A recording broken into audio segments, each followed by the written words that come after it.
Today we're talking about fixer-uppers, but more specifically about fixing up a house and turning around and selling it for a profit. I'm Andrea, this is Raul, and we're with the Schrader Group.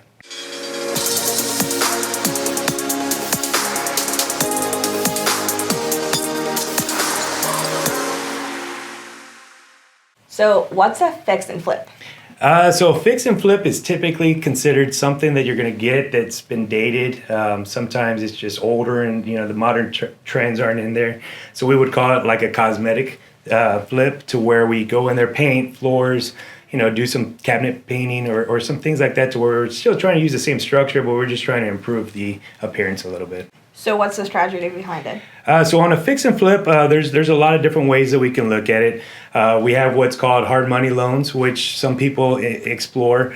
What that is we have what's called a loan to value, right? LTV, and then we also have an ARV, right? After repair value.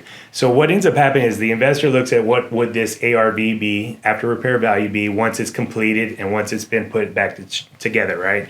And then what they do is they get a loan based off it. So let's just use raw numbers. Let's just say that the house ARV is 300 grand.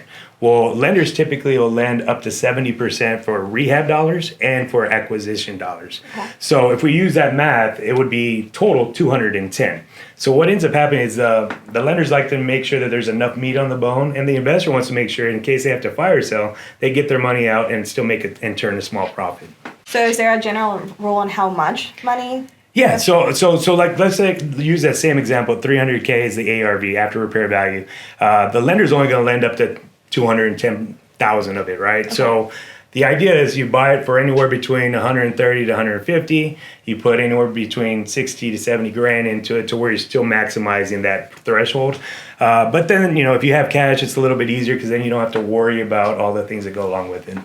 What if you don't have cash? Can you still do one of these? Yeah, so that hard money loan that I talked about, those are typically private money, and what they do is it's interest only, but they're short term. Don't ever try to get into a project that's going to take 1, 2, 3, or 4 years, because you're going to bleed all your money and your equity dry, right? But if you're looking at a quick cosmetic flip, like we discussed, 10% over 6 months might not be that bad, because you're able to maximize your money. You have that built-in 30% net profit, which really comes down to about 15 to 20% when it's all said and done. But at least you have the margin to where you're going to be successful. Okay. When do you need a permit for any of these? When do you need a permit? Well, that depends on who you ask. But theoretically, anytime you're touching electrical, plumbing, anytime you're doing any kind of major remodels, for painting, carpet, you really don't. But anytime you start messing with any of the major mechanicals, you will. So what is your plan behind it when you do one of these? Yeah, so I want to go in there. For me personally, we only buy stuff that's between the sweet spot in the market. So anywhere between 240 to about 350 is going to be my top on the ARV, because I want to make sure that we have enough liquid assets in there. But at the same token, I'm not going to be sitting on the market for 3, 4, 6 months. I want to kind of turn and burn. Don't go into a fix and flip and want to do a whole remodel where you're adding 1,000 square feet, because that ends up being a lot more headache, more permits, more everything that goes into it, depending on what area you are in. But you definitely want to look at a good neighborhood. You just want to look at your surroundings.